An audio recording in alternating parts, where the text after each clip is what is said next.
Why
Você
Angiphuthume bafethu bazonakala ngoba ngiyezwa ukuthi indlu iyavutha ivutha umlilo ngingaphuthume ngaze phela kunaka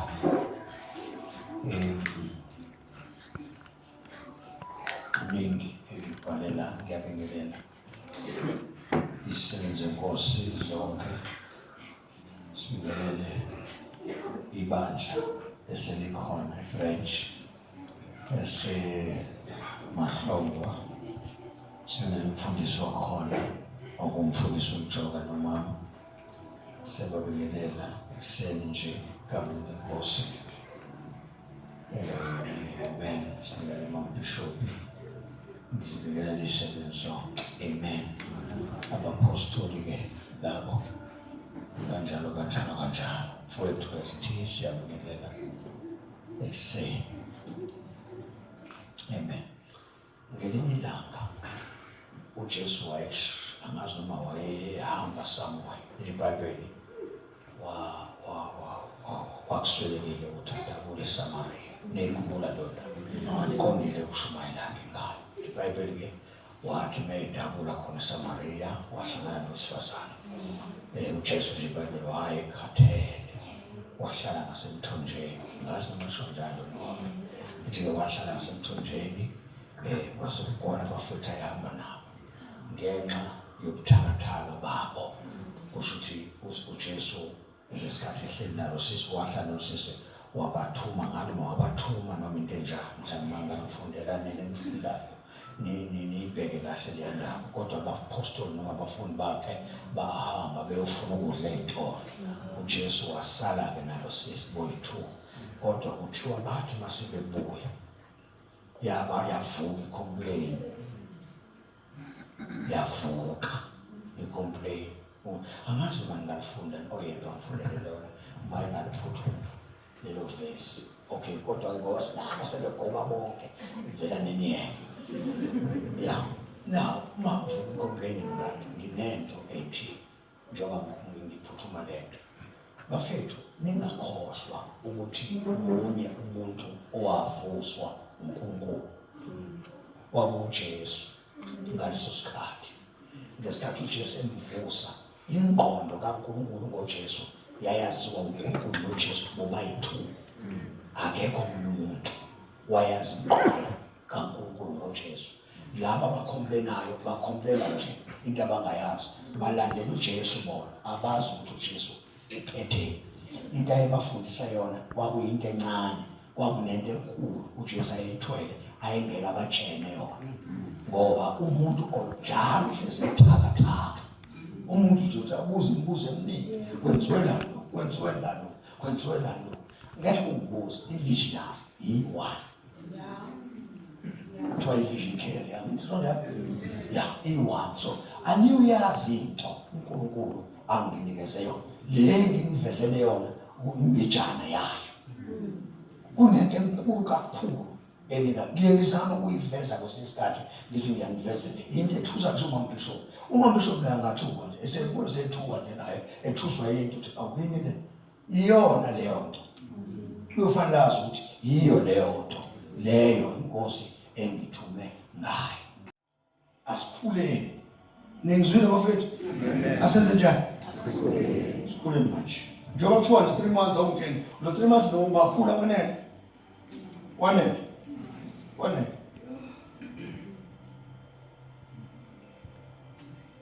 ngezwe umzala uthi yambonga ngala ngawuhloni yazi ngala ngawuhloni lo mzala ngazi waphi wakude la wala ngawuhloni ngazi elanda umfana bangana abashilo bathi bangana sebemhlaba sebekhuluma ukuthi ngoba uzofonela umfana ebusuku ngo10 wawubalele ngapha kulungiswa ngoba futhi ngithi kodwa nawo umfana nifakaza lethi wamfonela wavela wasibona ukuthi kufanele njani ukube nje waxoxela lo mzali wasethi uzokwenza ukuthi ubuthakathaka ufuna abafana ngoba ingqondo kaNkulunkulu akanayo. Wazi ufebe nje sondweni uma ufebe khona into engebona ufebe ukusebenza. Haleluya. Ulanda umuntu nje ulanda umuntu mlande umdonsa kahle ukuthi njengoba wabona uNkulunkulu ufaka umbila ukuthi icoshe izingane khona izinto uNkulunkulu asebenzisa kwi-level engafanele singene kuyona ngoba sothi siyangena sizukuke. Hayi bazalwane ubaba akafuni lo ubaba bazalwane wathi kwaBishop bazalwane abantu abangawafakile amabhantshi la esontweni akufanele libandla leli ibandla ngempela siyaqinisa lathina uba Bishop akafuni ukungafakile ibhantshi. Hayi siwaqokile thina lo mfundisi ukhona laba bezayo bazofunda kuthina sanele manje thina siwaqokile uma befika bona bazofika benze njani baqoka. Awu bazalwane ungayihlaza umfundisi oshumayelayo lokweshuma nje khiphana amaciki bazalwane kusho ukuthi nayo ingane lesafanele siqale phansi manje sikhande ukuthi ayimfundisi ngeke awufunda ukushumayeza abantu uthi abantu abakhipha amaciki awengeke uma ubona amaciki kumzalwane soyamlandela umzalwane lalela umzalwane la ekhaya sigqoka iciki uyokhonza no4 mzalwane uyokhonza no4 abikho isonto lakho la ezobagqoka amaciki makufika esontweni bazowagqoka abazalwane amaciki laba bafika bekhamba emabandleni la wakhamba khona bazofika bependile umzalwane beze kuJesu wena veza uJesu ebantwini bazi uJesu meke wangena uJesu ngaphakathi ubona uJesu uyakhuluma mhlobo uJesu uyakhuluma uzokhuluma uJesu athi uyabona indawo ohleli kuyona akugqokwa kanje ugqokwa kanje umzosefakazi ngibasakho ngiyambonga uJesu nami bazamlafika la ngangingenjena kodwa bazalwane senginje ngibonga uJesu angathi ubonga umfundisi athi ubonga uJesu. Yebaningane bafundisi yebaningane kuna nimanise soke emaseketheni niyafika emaseketheni niqawuse emaseketheni ngeke bayifama kuthuthethe abazalwane ngakho na wena ngeke bafama kusondolo ngakho na wena ngoba yini bazofika beyifakile lezi zinto esiphethwe namawivi bazofika sinandaba ngofakaza basana ngangafaqoki iwivi nami ngayiyeka uJesu wangisiza angisayigqoki uright lo mzalo ofaza kanjani uright bafaza abantu umzalwane hayi umfundisi oshumayelayo shumayela engasigqoki lezi zinto so thembisa naba abantu beze thembisa uzothi into esingayifuna umuntu omiphambili ukube nje umkamhlongo bafazalwane umfundi mamhlongo umkamhlongo bazalwane umele phambili umfundisi kamhlongo nayo sepasana ngiyangibingelela ekhambeni kaJesu nenzipho ezinde umkamhlongo ezibovu umkamhlongo ufake izipho ezibovu isho ukuthi ke automatically ibandla liphethe izofaka izipho ezibovu. Umuntu othishayo kufanele ame kanjani? Bese kuthi laba abathishayo kuyabafundisa ukuthi ey'gabane kufanele badlulane nani nezinto. Laba mawena ivangeli yabona mase fakazi basana la isifebe kunondidwa suke fakazi atheka ukundidwa usho right kakhulu lo tabiye ukundidwa ngoba wayesididwa utshela ifebe ukuthi ukufebe uyayeka ishajo leso tu right zolo njengoba khona inkunzi esodweni yami igaraji siyabona mzalwane qokanjeka ngisho esabelisayo usekumshukulu fihle lento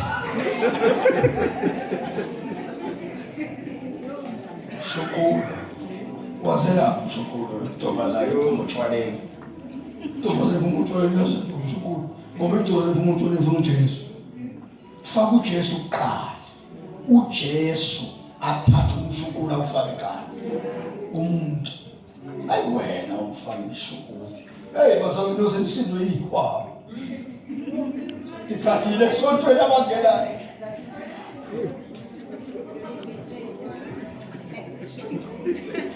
ikhwama zinga nesesindayo koma special ningayifaki imshukulu faka imshukulu yini hayi yabasipha kunabo baba la uNkulunkulu ayibasizile kakhulu bebasebenzisa ngendlela emangalisayo ngihlezi ngifakaza ngapho ngithi laba zobanisibindi ngiyibona beqonda ngqodimoni ayi banisibindi emadimoni kambi uyabona mabethiwa basebenza bengenandaba ukuthi khona abantu noma khona abantu basebenza nje so-ke uNkulunkulu kwabasiza ngase ngiyahana enhlizweni yami engathi ngathola umuntu onesibindi esinje ngoba akufuneki ukuthi bowushumayela ukade uvezela abantu into etshendeni ushumayele bazalwane amandla kaNkulunkulu akhona uyajika lapho futhi uthi besicela abazalwane noma uMandlanduna azothandaza amela iniwele uMamta uMandlanduna ehambela kahle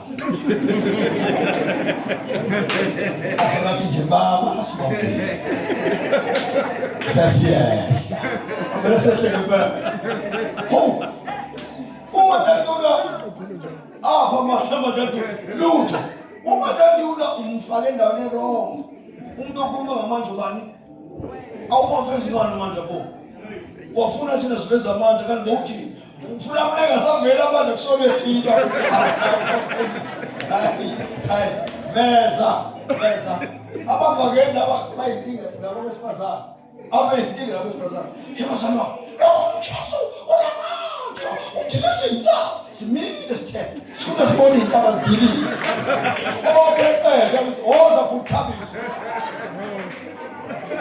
akondaba dilika hayi kodwa ngisho yesani ukuthabisa ukuthi wow kodwa dilika naye uthabiso ngoba eyakhe iyona phela afike uthabiso ngeexperience yakhe ethi uyazama ukuthi indaba idilike ivele indaba imele ngoba abasho uthabiso abazange ngasithabiso ukuthi izindaba unimsungise uthabiso ehlale phakathi ngala uthabiso thatha izindaba bona labo hlobo namba umthimbuko lo shows bedlala nje ngomuntu azihleli enganakile emzalwane uyazana ke kusala lezinto kuthiwa diliza intaba uthi becaba ngizodilisa kahle yo bazalwane uthi bishop boza baba bishop ithule ngizoke ngibona nami ngithi ngiyazama ngendlela engijwayele ngayo isithayeke akuyona uhlolo umthembile bafethu mawushumayela yedela lento onjani phela mana umuntu bishop hovela uthekela ifisha ngoba njengoba ngihleli phansi ngifuna ukubona ukuthi lento engiyifakela kuwena iyasebenza na ya iyalimazayo befundike bafundi lento ngitshela yona iyalimaza ngoba i-dangerous kuwe manike nangayisebenzisa ivele jini isebenze wena igwaze ngoba isuke seyifuna ukuyogwaza mayibona ukuthi awuyisebenzisi ivele igwaze wena ulandelwe izinto ongazazi kanti uwe awusasebenzi uhleli kwakho ubuka ithelevishini uhleli kwakho ubuka ama-WhatsApp lento akuyona ukuhlala phasi nama-WhatsApp lento yinto leyo ukuthi usebenze uthandaze nayo ufundiswe nayo usiyudla nayo hey ngibusisile bafethu ngibuse ngempela ngifuna ukamama mina ngifuna ukamama ngizwa ngani ifoni nje baba kanti njani lento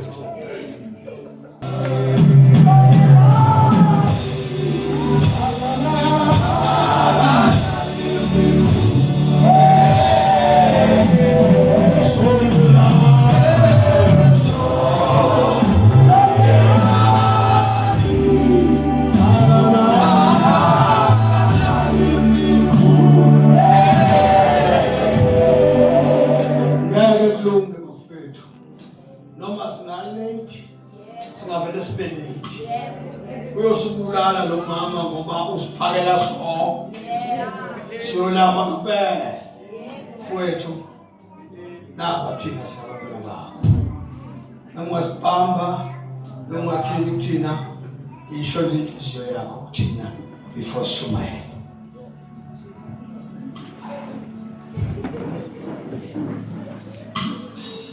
no mizinye bezi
Hallelujah. Kabingelela bazalwane egameni likaKristu Jesu waseNazaretha. Hallelujah. izisebenzi zonke ngisho kanjalo egameni lika Jesu waseNazaretha ngibingelele abazalwane bonke umama nentombi nensizwa ngoba namhlanje khona igatsha phakathi kwethu ngiyabingelela abasihlamelelayo egameni lika Jesu ngibingelele ubaba walapha ekhaya walapha kaChiliza ubaba uChiliza haleluya wabangamazi uyena ke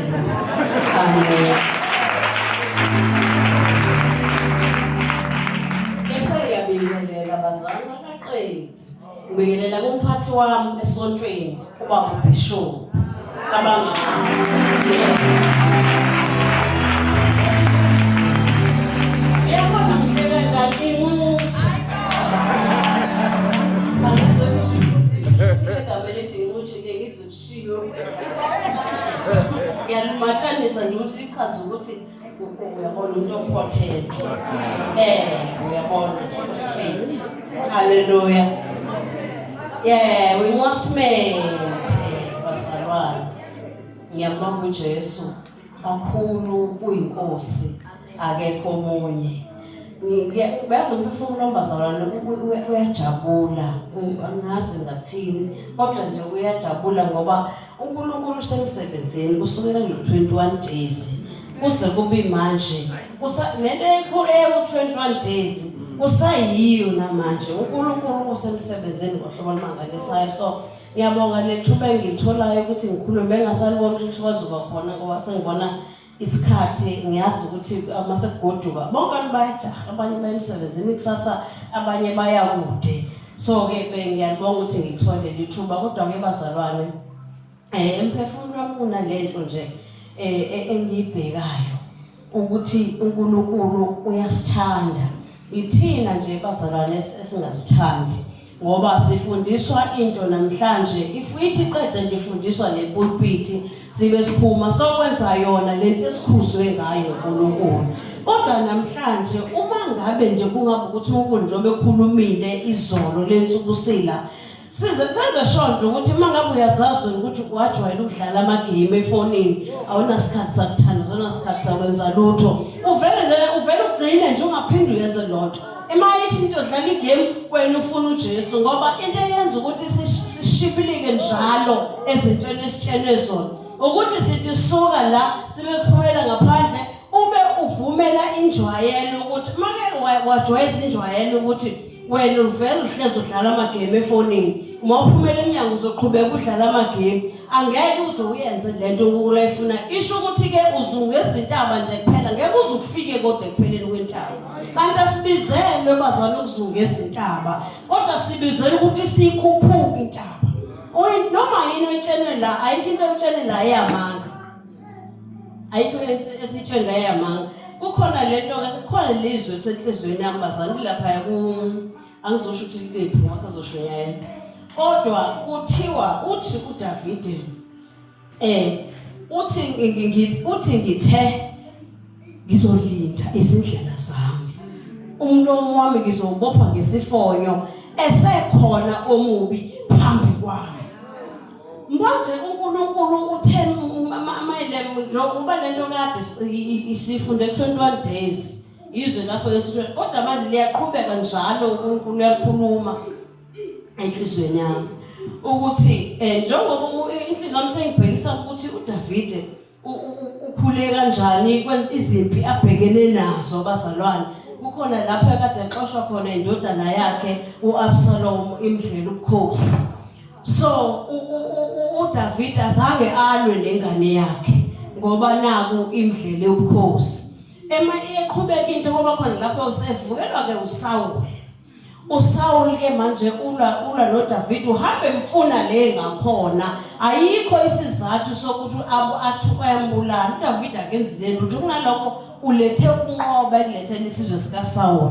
kodwa uSaul uyalwa uyamfuna so ke manje inhliziyo yami ke mangabe ethi ke ngizolinda izindlela zami phambi kwaJehova umlomo wami ngubopha ngesifonyo esekhona omubi phambi kwami manje kuvuleka lapha afika khona emgedeni uSaul naye usemgedeni uzozingela uDavid. NoDavid ukhona emgidini. uDavid uvele wenza isimanga uthi amasosha akhe athi hey uNkulunkulu ephilisela phela wena manje. Kwaza lo muntu sila ngiyasangwaza manje athi angeke ngelulele isandla sami kugcotshiwe. Athi uNkulunkulu uzokwenza nje ngendlela yakhe hayi ukuthi kube mina asika umphetho wengubo. Futhi lokho kusika wakho umphetho wengubo kuphinde kumlimaze yena ukuthi umuntu ogcotshiwe sengimsikile umphetho wengubo uzogqoka ingubo ebhobokile ebhotshozwe yimi. Aphinde athi ngiyaxolisa amemezele phesheya athi hawu Nkosi ngiyaxolisa ngimina engisikile umphetho wengubo yakho kade ngilapha emgodini okade ubona emumeni. Kuphinde futhi kufike lapho ngoba le Nkosi engakhathazeki efika ithi hawu ngiyazibona ukuthi ngiyabheda imini umuntu omubi ixolisa iqede kodwa iphinde iqhubeke yenze lento iphinde imhlasele imsukele. Iyaphinda futhi iyamsukela futhi. Uyafica uDavid inkunzi malangilele nangumkhonto ekhanda kanye nesigubhu samanzi namasosha akhe balele. Yafika yathatha isigubhu yathatha umkhonto. Le genge ahamba nayo ithi uyabona ke manje mawumiyekile awuboni ukuthi uNkulunkulu umnikele kuwena namhlanje lo muntu angimhlabe ngomkhonto ukuze kuhlangane nomhlabathi khona uzophila ngoba kusho ukuthi uyena ufuna ufike unalapho wathi ogcotshiweyo kaNkulunkulu angeke ngize ngimlokothe. uNkulunkulu uyokwenza ngendlela yakhe yokuthi ambulale hayi mina ngelulela isandla ogcotshiweyo.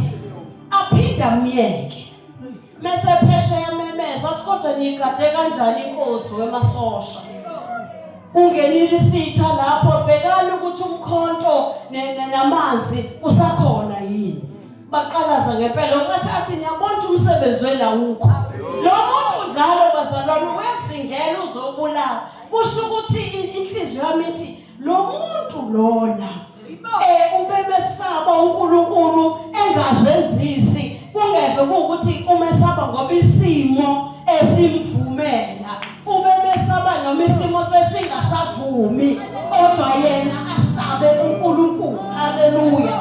So inhliziyo yabazalwane igcwele lokho ukuthi masingahamba sigcwale lokwesaba uNkulunkulu. Ungabe usaba uNkulunkulu ngoba izinto zihamba kahle. Ungabe ukhonza uNkulunkulu ngoba izinto zihamba kahle. Kodwa mkhonza uNkulunkulu izinto sezizimbi sezikumelene. Omubi emile phambi kwakho ethi wena ubuthi wena unje ekusho biza ngamagama kodwa wena utholakale umile umlomo wakho ubambe ngesifonyo. Ukuwehlikela nalamavesi khona lapha ethi khona inhliziyo yami yavutha phakathi kwami kodwa uthi ngabindela kodwa uma evula umlomo uthi Jehova ngazisa insuku zami ukuthi ziyini zizophetha kanjani thini impilo yami uNkulunkulu. Akasholutho ngaphambi kwakho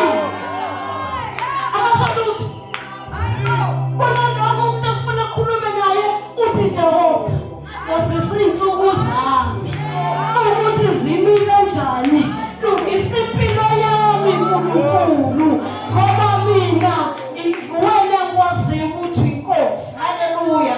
So mphefumulo wami ugcwala loyonto bazalwane ukuthi ake sithule omume sekhona azabantu abaningi la ngithi mina uma ngabe kuukuthi ufuna ukuphila kahle sacrifice ngegazi lakho.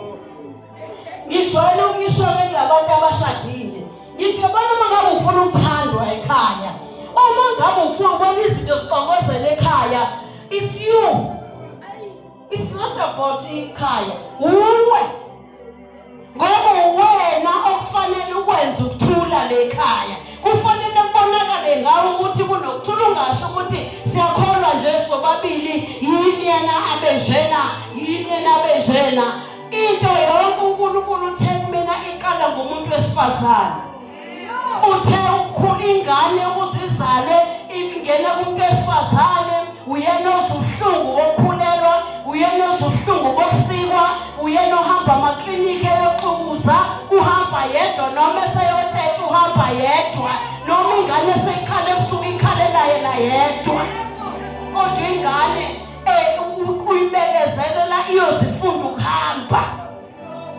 So uma ngabe uNkulunkulu ke izinto ethi ke ekhuluma ukuthi ziqala kumuntu wesifazane, kusho ukuthi uma ngabe ubona ulaka olukwakho lwenziwe wena, alwenziwe lolibonelwenza, uwena umfidula kodwa akuphahlaze ngale emehlweni. Ngoba ngesikhathi wenza into awuyenzi ngothando, yonke into yenzayo yenza kube sengathi kukuyo inkosi. Mwenza into sekuyo inkosi yenza ngothando. So uma ngabe upheka ukudla, uphekela ukudla uthi ayavena sicefe ngoba bese sengiphekile nje akufuni naloku engikuphekile, hayi suka uyatatazela. Uyabona le ndlela opheka ngayo udiniwe, uzodla lo mdinwa kwakho uzobe yaphahlase ngabe emehlweni. Ngobani? Udla lento oyiyona wena, udla lento oyiyona wena. So uma ngabe ukuthi ufuna ukubona ukuthula ekhaya, never mind ukuthi yena uyathetha, kodwa wena ngesikhathi ushona phansi uzosibona naye ukuthi adabuke ukuthi ngase ngamzwisa ubuhlungu, angeke asayeke usezoyeka ke. Ngobani? Ngesikhathi uyakhuluma ufune ulindelele, ngoba kufanele mangabe ekhuluma eshona phezulu wena ushone phansi, ngoba sibizelwe enkonzweni yokuthoba. Uma ufuna ubaba ekuthanda kakhulu, thoba kakhulu. Uyabona ukuthoba kokuya nge-level, wena uma ufuna akuthande kakhulu, thoba kakhulu. Uma ufuna akuthande kancane, thoba kancane. Khetheleke ukuthi ufuna ukuphala ephepheni. uJesu bazalwane ufikile ukuthi sibe nenkululeko ephelele. Manje thina esingayifuni inkululeko siyayikhahlele. Asifuni ukwenza ngale ndlela ekufanele senze ngayo. Namanje abazalwane sibaphethe emagatsheni abakwazi abakholwa kahle benziwe yithini. Abakholwa kahle. Kanti thina kufanele siphase inkonzo ukuze abazalwane babe yilento esibatshelana, ngoba ngeke umtshele umzanjani khuleka fundisa uhlala ezwini kodwa wena ulifunda uhlali kulona. Uzovuma umzansi uyohlala kulona afike athi uyenze lento ingenzeki ngoba vele utshele isehluleki. Kusho ukuthi masuka la umphefumulo wami ugcwele ukuthi ake sihambeni siyokwenza. Kukhona umzalwane ngamshalela i-testimony, haleluya, ngamfonela ngamshalela ngathi emzalwane, hey uNkulunkulu is doing wonders this side. Ngoba manje ngihambe nalento esayifunda back 21 days ngiyaqhubeka ngiya-add isikhathi esiningi bazalwane ngingakhulumi kakhulu ngento engingayibonanga ukuthi iyasebenza. Mina ke ngiyayitry ngiteste bese ngiyijijela ngithi ke it's tried and tested, tried, it's tried. Oh, I tried and tested it and I passed it, then you go use it. Nansi yakho yajijelela mzalwane. So ke uma ngabe wena uthatha kancane ucabanga ukuthi ukuzenza khona ngiya-understand ukhona abantu abagude kakhulu ekhulumeni kodwa abangayiphili lento abayishoyo. Ngiyakutshela ke mithi yonke into engiyishoyo it's been tried and tested. Mangithi kuyabekezelwa ngisho ukuthi kuyabekezelwa ngoba ngiyakwazi ukubekezela. Uma ngabe ngithi kuyathandwa ngisho ukuthi ngiyathandwa noma umuntu esejikele ngaluphi uhlobo noma esegwaze ngaluphi uhlobo kodwa umthande enjalo. Asambeni ke bazalwane siyokwenza inkonzo emakhaya manje. Siyofunda ukuvala umlomo omubi esekhona ephambi kwakho. Siyagoduka manje semakhaya sofika izingane zenze ezinye izinto lapha emakhaya, uyafika ukhuluma, uyathula, uyopractice ukuthula ukuvala umlomo ngesifonyo. Omubi enjani esekhona uzofika kufama windi lapha kufizitsha kufe yonke into ingane goga kekho phela bezijabula. Fika uthi ungathi ufika nje uthi hey esabani sitshela isibule ngizokutshela kahle namhlanje ngeke uphinde uyenze inkonzo. Fika nje nokuthula uqonda ukuthi angifuni into ezophazamisa ukuthula kwami bazalwane ayikho into engifuna ngiphazamise so hamba uyoyenza inkonzo ngiyamtshela bazalwane abantu abanye ke bathi uyasidayisa lo ufuna amadoda nje asigibele emakhanda uyawatotosa ngiyamtshela mina bazalwane ngikhuliswe ubaba ebukhosikazi sasibamba ama-camp lapha phesheya sikhonze African ubaba owesifundisa inkonzo yokuba umama ethi mina amakhosikazi ukhuluma kanje athi nini amakhosikazi niyabheda nini nifuna yabona ngitshela mina ngubaba namhlanje uma ngabe nje abayilomkhala ethi amadoda wanika imali uma ngabe nje uyihlonipha indoda ayikho into endoda efuna nje ukuhlonishwa iyokhipha wallet sathi imali oyithandayo ngeke ikhiphele eceleni wayisho kanjalo lo baba so ukhuluma ke into ayazi ukuthi njengoba indoda nje uyakufuna ukuhlonishwa uyakufuna ukulalelwa akafuna ukukhulunywa naye noma kanjani njengengane ngoba iyenza ngento ukuthi la emshadweni siyalingana mhlambe sabonyaka wodwa mhlambe sishiyana kancane ucabanga ukuthi ubhuti wakho akuyena ubhuti wakho lona umyeni wakho inkosi yakho usaka abazalwane ngiyethi ngiyaxolisa ngikhulumeka kakhulu Jesus Christ ngiyaxolisa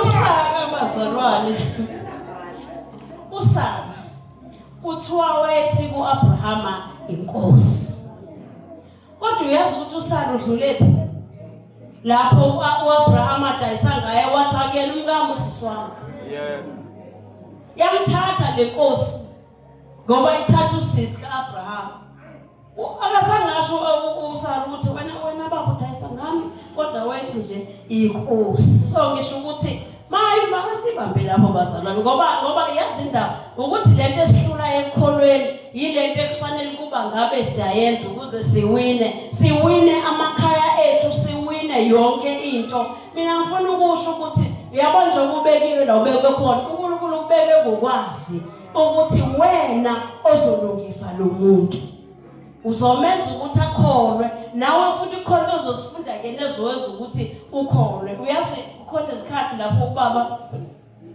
wayecasula kabi uthola ukuthi abakhona umuntu oxabene naye ngithenge iphathi ndi ngithi ngisathi ngiyabona usahle nomhlathi mina kube khona umuntu ozoxabana nami yena uyakhuluma nalomuntu imina ngedwa engakhuluma naye ngathi ngeke ngizophela ke manje sengizoshintsha sengizokuza lento ayenzayo nami umuntu nje angisayithenga iphathi mina nje ukuthi yena kukhonteteni hayi mina nginastress ngafunda kanjalo ngoba kusho ukuthi kwakufanele ngifunde loyo nkonzo ngaye ubaba naye khona ufuna ifunde kumina ukuthi kuyabekezela kuyathula kwenziwa noma yini ndoda akufanele khona ngifunda kuyena khona ifunda kumina so sibizele lokho emshadweni ukuthi khona kufanele siyafundisana ngamanye amazwi asambeni ke bazalwane sokwenza inkonzo thina siganile uJesu so ke asambeni sokwenza inkonzo noJesu uyayithanda uyafuna ukulalela uyabona njengoba thina singafuna ukuphathwa nje ngeke size simbone uJesu into ebuhlungileyo bazalwane yibo ke lento enza ukuthi ngiyiqale la kulezi zinto ezibonakalayo esiphila kuzona ngoba lento yokuthi ufike udumise la kwehla umlilo uthandaza uzukhale uzusho ngezilimi ayingenisi lento ezulwini kufanele wenza inkonzo so uma ufeyile lo muntu oseduze kwakho ukuveza inkonzo kuyena umfeyilile noJesu injalo nje bazalwane ngiyaxolisa senze ithuba elide kakhulu uxolisa ngesikhathi ngixolisa ukuthi isikhathi sengisidlile ngiyaxolisa ngiyabonga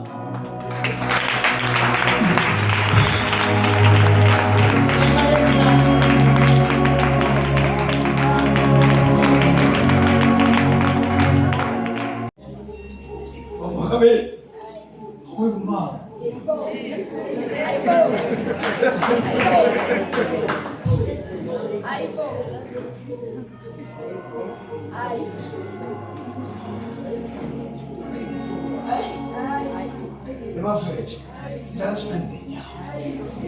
Angazi ngongcwele basi. Angazi ngisho ithubele. Uyazi kunomhlaba ngicela sivala amehlo ethu bafethu. Asemathe khona umhlabeni lo uthi as old as you are. Sicela sidumiseni kanjalo. Sicela sidumiseni nje bafethu, sicela sivala amehlo ethu. Sitshela uNkulunkulu ukuthi lokho nje kuzoshiya. Sicela sivala amehlo ethu bafethu. Awu, uyazi uNkulunkulu bafethu angazi umshumane uzoshumayela. Wazi wangondla uNkulunkulu.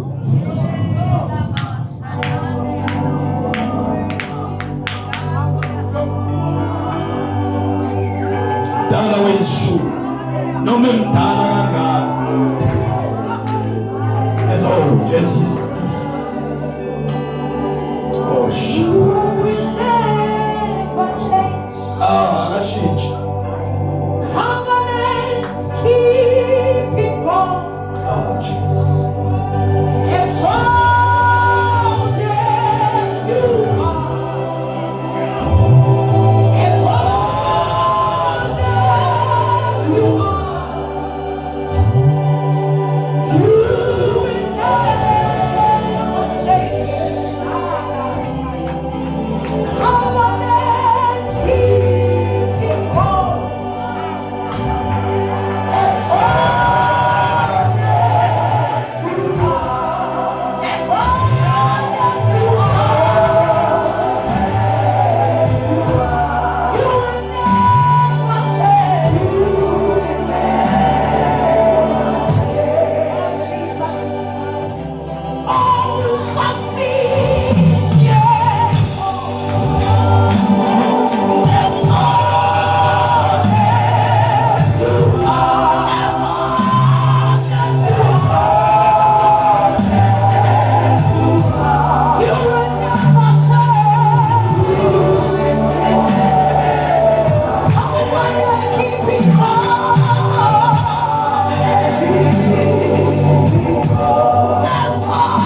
lisho ngesizwe uthi uNkulunkulu engakithi. If God is for us, uNkulunkulu engakithi. if God is with us, ubani ongamelana nawe? who can stand against us? Namhlanje emini. Today, Emini nje. God ungaphakathi kithi. is within us. He Uzosibonakalisa. is here to appear himself, to reveal himself. Hallelujah.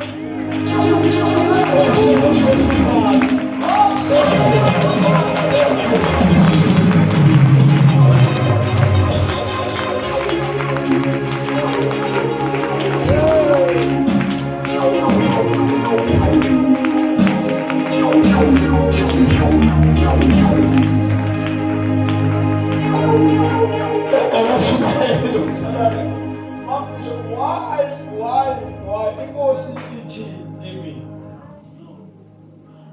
Ithi kimi. Ngibuza umuzo ukuthi Nkosi njengoba ngizoshumayela eAmerica ngizothini mangifika eAmerica uthi uNkulunkulu kimi ungesabi alingesabe lonto yonke into ngikulungisela uthi ke lento uyafuna ukuyitesta uthi iteste manje ungakapheli 2 minutes uzoyizwa mina uNkulunkulu ngizoyenza now ngithi-ke uthi-ke ngizotoleka kanjani uthi nangu nje umuntu ngimlethile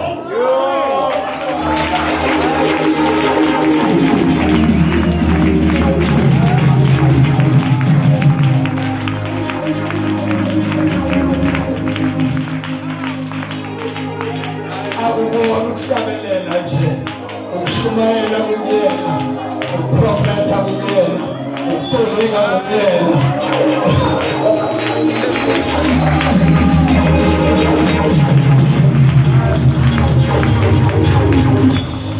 Inkosi isinikeza yena yathi uyobona isimanga uyodumisa ngelinye ilanga ngamxosha uNkulunkulu emlethelini ngamxosha waseMpumalanga athi hambe uyihlo ufuna emvula uthi-ke ngelinye ilanga uzodumisa ngelinye ilanga abantu bema-wheelchairs hayi ukuthi uzolindwa abantu babe izandla uyodumisa uNkulunkulu edumisa uNkulunkulu abantu bayosukuma ama-wheelchairs I feel like prophesying. I feel like prophesying.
Yes, Lord.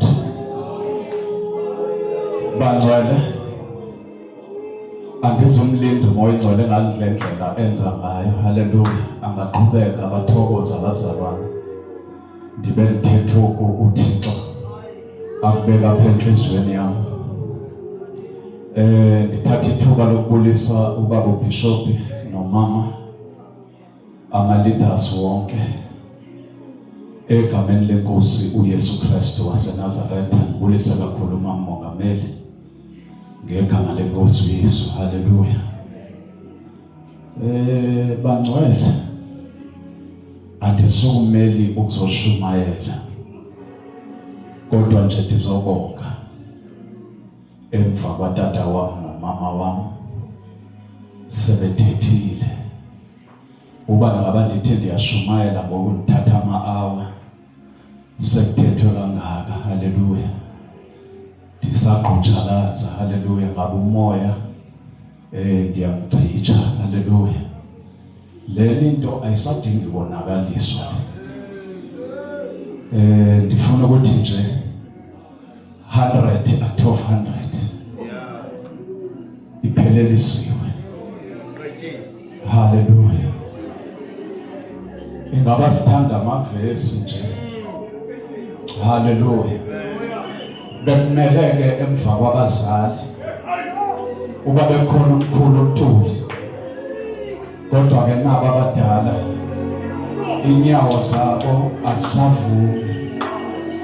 Ndizoma phansi kodwa bona lamaxhego ifanele uba masekuhlikwa kule ntaba kube khona umuntu ozothi bazali siyabonga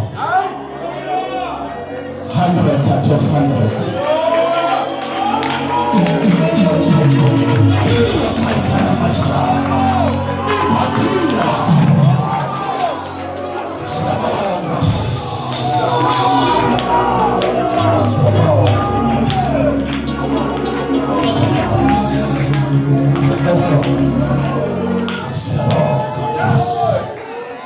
Siyabonga afu. Cela masithandaza didlulisa lo mbono endiwubona izolo. Haleluya. Ngesikhathi sithandazelwa la izolo kule nkonzo uThixo ayenzile, ngibona isimanga. Wangithandazela uBishop esuka kule side nomama bafike banithandazela badlula. Nabebuya ngapha ndicimele mina ngibabone kodwa ndivize iqho zabo. Nabebuya ngapha kube khona into yale nyameni ethi hayi sukuma ume ngenyawo. Manthi ndiyasukuma edlula ubaba nomama ndithi ndiyasukuma. Vele kube khona umuntu ongathi uyangcinazela uthi ususukuma abakapheleli abakadluli bonke. Vele ngibona ingelosi embetha amaphiko ihamba emva kwabo nabantu basezulwini abaningi besengasebona bodwa njengoba bedlula bethandazela behamba. Ndibona sekudlula ububi labantu kwathiwa abantu basezulwini. Ndizothi le nkonzo ipasile masiyodla. Haleluya. Le nto siyidlile inkomo ihlephulinga ibe seyithola isikhathi sokohlala ibuyise konke lokudla beyikudla. Kuthiwa ukwetyisa nesiXhosa andazi ngesiZulu. Haleluya. Ikubuyise. Ndithi bafowethu ndifuna ukwengeza kumagama kaMama uBishop athi singayivumeli lahleke. Nami ndizotsho njalo uba singavumeli silindiwe ngokula ngaphandle uSathane nezikhubekiso. Haleluya. Le singasayidedela imenyu enzima phezu kwemenyu. Haleluya. Ingaphezulu it's over. Haleluya. uThixo uthethe ngathi kule ntaba ngendlela emangalisayo. Andikaze ndiyibone into nje. Beniloko nihleli lapha phansi ndithi uThixo sibhaqile. Haleluya. Usibonile uNkulunkulu besiyodonsa abantu kanti asikekheki. Haleluya. Bangcwele iloko nje abazali sizothi mama nina baba uBishop siyabonga egameni lebandla uInternational. Ndiphuma njengomuntu ozobongela ibandla bazali bethu. Siyabonga uNkulunkulu makanikhuphukise njalo iyiyo le. Haleluya. Egameni lenkosi uJesu. Amen.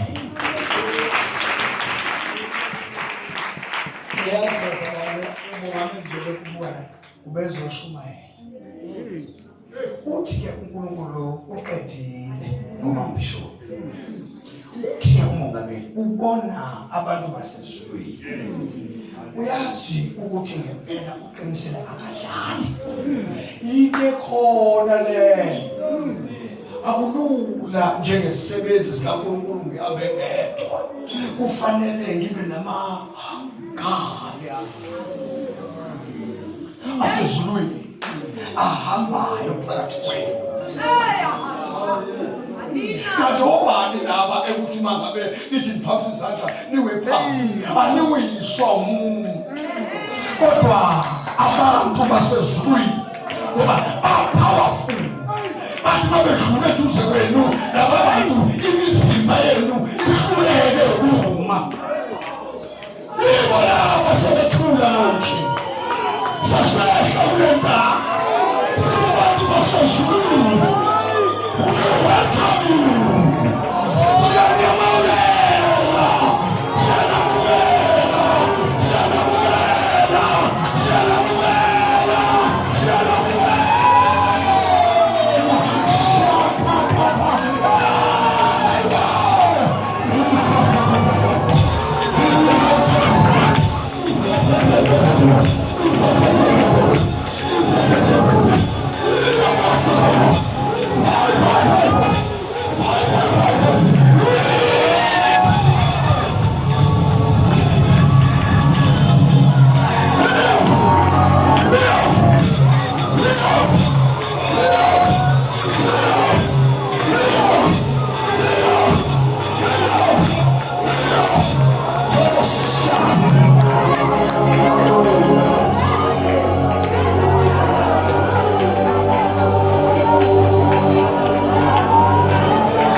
fire. I see fire. I see fire. I see fire. I see fire. I see fire. I see fire. I see fire. I see fire. I see fire. I see fire. I see fire. I see fire. I see fire. I see fire. I see fire. All over this place. All over this place. All over this place. All over this place. All over this place. Fire. Holy Ghost. Holy Ghost. Holy Ghost. Holy Ghost. Men of fire. Fire. Fire. Fire. Fire. Fire. Fire. Fire.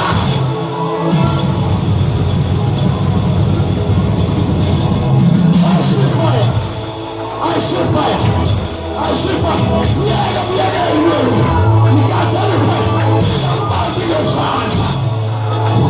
Siani na maturu. Usano masukulisha. Mayegeni.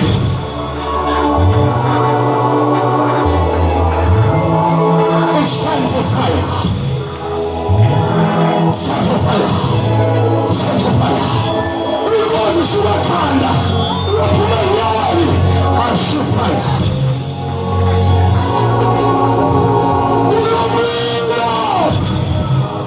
Siani na maturu. Ningawasubirishi. Asampapatiswe. Upapatiswa mlilo.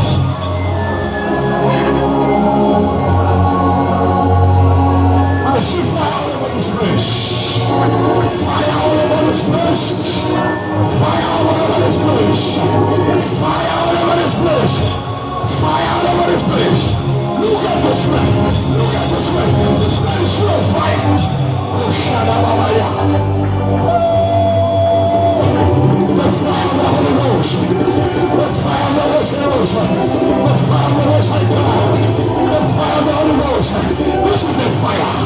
This is the fire. This is the fire. The Shabbat.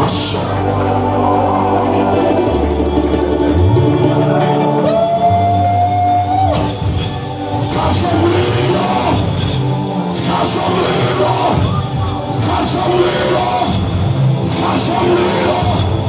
Scasomlilo. Scasomlilo. Scasomlilo. Listen, Mambo should follow me. Follow me. Follow me. Follow me. Follow me.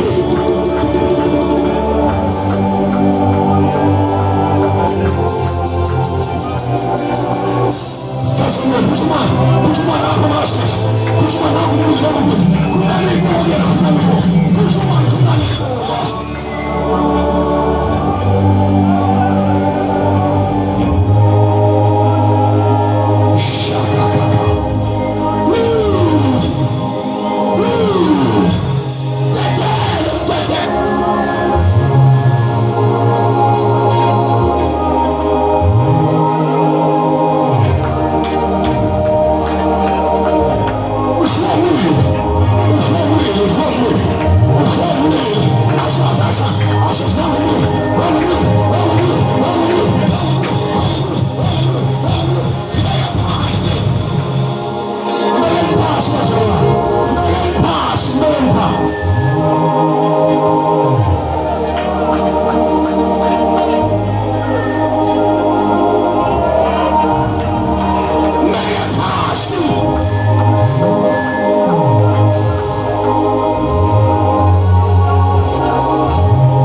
Let's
your eyes. Oh yeah. Close your eyes.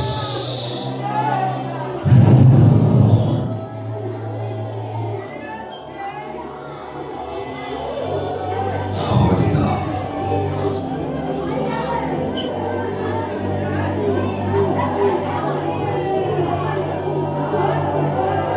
Ashenda abantu basezulwini. Ashenda abantu basezulwini. Kuba yishwa neshobolo. Siphumela ungawazwanga abantu basezulwini.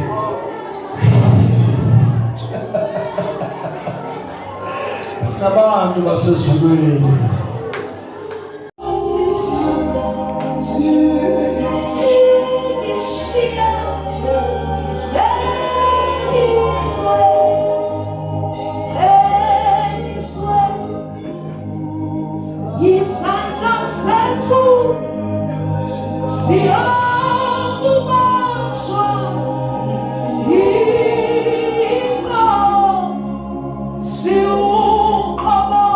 Amasha ngakona.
Siyabonga wena owenza into ezinkulu. Siyabonga wena ohamba nebandla. Siyabonga wena owayithengela ibandla lakho ngegazi lakho. isizwe lakho sasikudinga kodwa senza abasentuzane ngegazi lakho. Sizimvu zendlelo lakho. Siyabonga Baba, sinikeza udumo phakama. Uqhubeke kakhulu, usebenze kakhulu, umangalise kakhulu. Ngiyathandaza Nkosi ukuthi izinto ozenzayo amehlethu mayingakhathali ukubona. uNkulunkulu wethu ongcwele nendlebe yethu mayingadeli ukuzwa. uNkulunkulu wethu ongcwele nomlomo wethu ulimi lwethu lingakhathali ukubabaza okwenzayo, umangalo okwenzayo. Qhubeka umangalise, sebenza. Nangu umkhonto wakho, isona sikhathi bese umbekele sona. Sonke izinto omdlulise kuzo, ombekele isikhathi, ombekele isizukulwane. uNkulunkulu wethu ongcwele, qhubeka usebenze. Sebenza kuye, sebenza kuye, sebenza ngaye. Ngegama likaJesu waseNazaretha, Inkosi enamandla, yonke into efihlakele yambulwe. uNkulunkulu wethu ongcwele, ngegama likaJesu ukuthi usazovusa. uNkulunkulu wethu abafileyo, impubuzo esazobona, abangakhuluma sesibonile bekhuluma, abanekhetha sibonile uyiphilisa. Vusa abafileyo, enze umangalisi iyawo engaphelele, mawusenze iphelele. Ngegama likaJesu ambili izandla, mabili inyawo. Ngegama likaJesu waseNazaretha onamandla, uNkulunkulu wethu ongcwele, enze umangaliso. Mabonakala kunenkonzo isibhedlela nekholeji ngampela. uNkulunkulu wethu ongcwele, mabefika bengaphile mabaphile. uNkulunkulu wethu ongcwele, mabefika bengelani ulwazi mababe nolwazi. Ngegama likaJesu waseNazaretha, Inkosi enamandla, siyabonga ukuthi uNkulunkulu owenzayo. Thatha udumo ngoKristu, Inkosi enamandla ephilayo. Thank you Jesus, thank you Lord.